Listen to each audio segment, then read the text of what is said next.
उनकी आज्ञा की इसमें ज़रूरत भी नहीं है, ज़बरदस्ती रहना चाहिए। पति हो जहाँ तुम हो वहीं मेरा जीवन मेरा अधिकार है, उसमें प्रार्थना। हाँ, कोई भी बैठा हो, शास्त्र सिद्धांत में किसी का चेहरा देख के उत्तर नहीं दिया जाता। शास्त्र सिद्धांत किसी की अनुमति नहीं हो।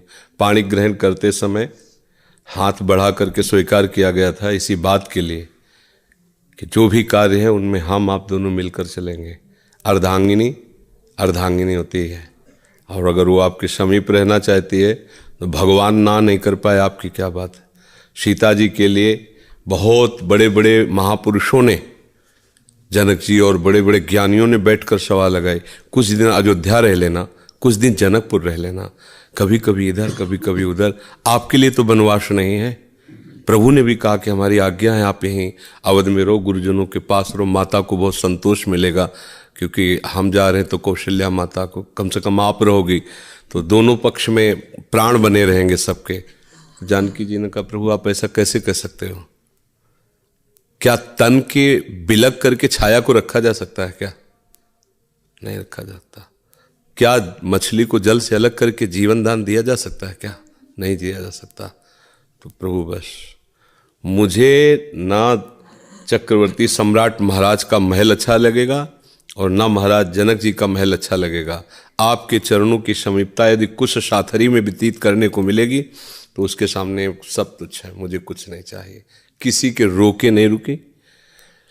अंतिम समय दशरथ जी ने कहा था सारथी से कि कह देना सीता जी से, अगर वो अकेले वापस आ गए तो हम सब जीवित हो जाएंगे, हमारे प्राण बच जाएंगे। चलो मानते हैं कि राम तो मेरी बात अब नहीं मानने वाले, क्योंकि वो सत्य प्रतिज्ञ हैं, वो तो जाएंगे 14 वर्ष के लिए, लेकिन आप कोशिश करना अगर जानकी जी वापस आ जाए तो हम जीवित, हमारे प्राण बच जाएंगे। तो शास्त्रीय सिद्धांत भी है और व्यवहार में भी है, ऐसा नहीं है। आप वृंदावन वास कर रहे हैं, हाँ अगर पत्नी की अनुमति है कि हम अपने बच्चों या माता पिता की सेवा में आप जा सकते हैं तो फिर बात अलग। पत्नी कह रही हम साथ रहना चाहते हैं तो फिर आप उस पर शासन नहीं कर सकते, फिर आपको तो साथ ही रखना ही होगा। ये शास्त्रीय सिद्धांत है। जैसे वानप्रस्थ ब्रह्मचर्य, गृहस्थ और वानप्रस्थ। जब वानप्रस्थ की बात आती तो उसमें ये बात आती कि पत्नी से पहले आज्ञा लीजिए, आज्ञा शब्द है, पत्नी से आज्ञा लीजिए, क्योंकि पाणी ग्रहण किया है कि अब मैं वनवास करना चाहता हूँ और एकांतिक भजन करूँगा। आपकी रुचि है तो बच्चों के साथ रह सकती हो, आपकी रुचि नहीं तो जैसे हम रहेंगे वैसे तुम्हें रहना पड़ेगा, भूखे या जिस परिस्थिति में, बस उसकी अनुमति के साथ है। वो अगर कह देती सहमति, हाँ आप जाइए हम यही हैं, खत्म खेल। पर ऐसा नहीं चलेगा कि हम वृंदावन वास करें और वो हमारी आज्ञा में बाहर रहे। हाँ अगर वो राजी है तो कोई बात नहीं, अगर वो रहना चाहती है तो फिर आपकी आज्ञा की आवश्यकता नहीं, फिर आपके पास उसको रहना ही अनिवार्य है। क्यों? माता पिता हैं घर में, तो तुम्हारे माता पिता है ना, उसके माता पिता भाई बंधु तो सब आप हो। अगर वो अपने पति को भगवान समझती तो उसके लिए कोई भी कहीं भी कोई भी अवसर नहीं, वो आपके लिए है।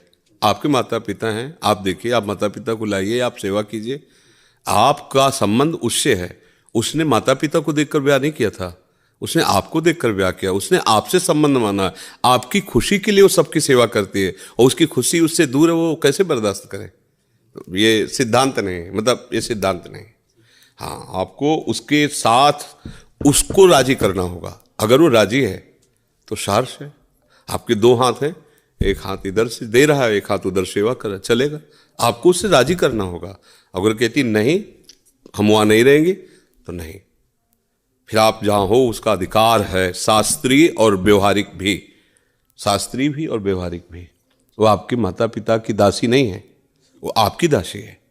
आप जहाँ हो वहीं उसकी सेवा है, आपको उसको राजी कर लो फिर कोई बात नहीं। हाँ अगर वो राजी हो जाती है सार्स तो कोई बात नहीं, कोई फिर वो उसकी राजी होना अति अनिवार्य है। आज यही सब भूल गए हैं, तभी अपनी अपनी रुचि के अनुसार फिर क्या हो रहा है कि ये सब दुनिया की जितनी दलिद्रता है ना, पापाचरण है, सब हो रहे हैं।